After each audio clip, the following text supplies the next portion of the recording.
स्वाद मराठीमध्ये तुमचं मनपूर्वक स्वागत। थंडीचे दिवस आले तर या थंडीच्या दिवसामध्ये काहीतरी गरमागरम प्यायची इच्छा असते। तर आज आपण बघणार आहोत झणझणीत आणि टेस्टी असं टोमॅटोचं सार। त्यासाठी आपल्याला लागतील अर्धा किलो टोमॅटो, त्याचबरोबर एक लहानसा बीटाचा तुकडाही आपल्याला लागेल। या बीटामुळे या टोमॅटोच्या सारला छान रंग येतो। त्याचबरोबर काही आलं, लसूण आणि ओल्या खोबऱ्याचे कापही आपण घेतलेत।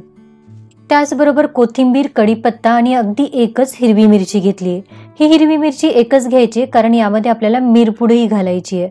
ही व्हाईट पेपर पावडर माझ्याकडे आहे म्हणून मी घातली, याऐवजी काळी मिरी बारीक करून घातली तरीही चालणार आहे। आता फोडणीसाठी आपल्याला लागणार आहे मोहरी, जिरे, त्याचबरोबर धनेपूड, जिरेपूड, अगदी थोडंसं लाल तिखट। हे लाल तिखट, मिरपूड आणि एक मिरची या सगळ्यांचे एकत्रित तिखट भरपूर होतं, त्यामुळे हे लाल तिखट अगदी थोडंसंच घ्यायचे। हळद, चवीप्रमाणे मीठही अगदी थोडंसंच घ्यायचे कारण या मिठाबरोबरच आपण या सारामध्ये काळं मीठही घालणार आहोत। त्याचप्रमाणे चवीप्रमाणे गूळ आणि ही दालचिनीची एक काडी आपण घेतली आहे। ही काडी आपल्याला थोडीशी किसून घालायची आहे म्हणजे साराला दालचिनीची अगदी छान चव येईल। आता एका कुकरमध्ये टोमॅटोचे असे 4 भाग करून आपल्याला टाकून घ्यायचेत। यामध्येच मिरचीचे तुकडे, बीटाचा तुकडा, त्याचप्रमाणे या साहित्यामध्ये मी कांदा दाखवला नव्हता तर एक मध्यम आकाराच्या कांद्याचे काप आपल्याला या टोमॅटोमध्ये घालून घ्यायचेत आणि अगदी थोडंसं पाणी घालून हे सगळं आपल्याला 2 शिट्या होईपर्यंत मध्यम आचेवर शिजवून घ्यायचे।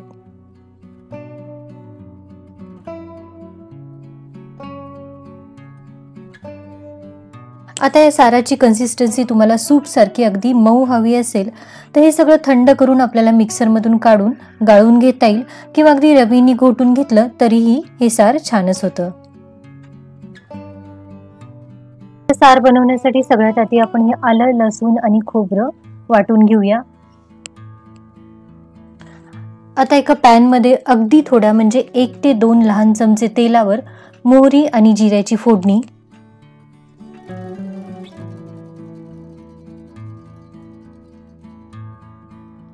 मोहरी तडतडलं की यामध्ये आपल्याला आलं, लसूण आणि खोबरं जे आपण वाटून घेतलं होतं ते घालून अगदी थोडे वेळ परतून घ्यायचे।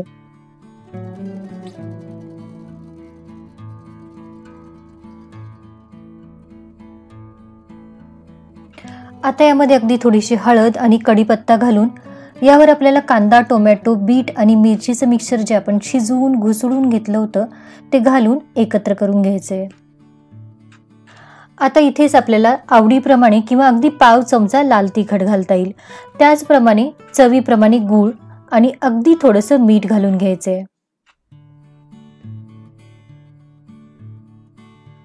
आता यामध्ये काळी मिरी पूड 1 चिमूटभर किंवा मी घालतेय तशी रेडीमेड व्हाईट पेपर पावडर घालून एकत्र करून त्यामध्ये अगदी थोडंसं पाणी घालून आपल्याला एक उकळी आणून घ्यायची आहे। उकळी आल्यानंतर गॅस बंद करून यामध्ये आपल्याला काळं मीठ आणि दालचिनीचा एक तुकडा थोडासा किसून घालायचा आहे म्हणजे दालचिनीचा फ्लेवर या सारामध्ये येईल। फक्त एक लक्षात ठेवायचं की यामध्ये आपण एक मिरची घातली, लाल तिखटही घातले, त्यामुळे अगदी चिमूटभर काळी मिरी पूड या सारामध्ये अगदी पुष्कळ होते।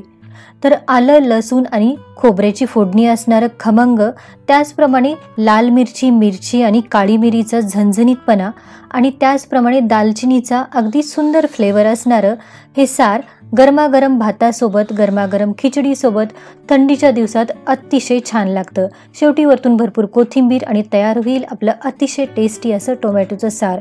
तर या थंडीच्या दिवसामध्ये या साराची रेसिपी नक्की करून पहा। व्हिडिओ आवडला तर व्हिडिओला लाईक करा, त्याचप्रमाणे स्वाद मराठीला नक्की सबस्क्राईब करा।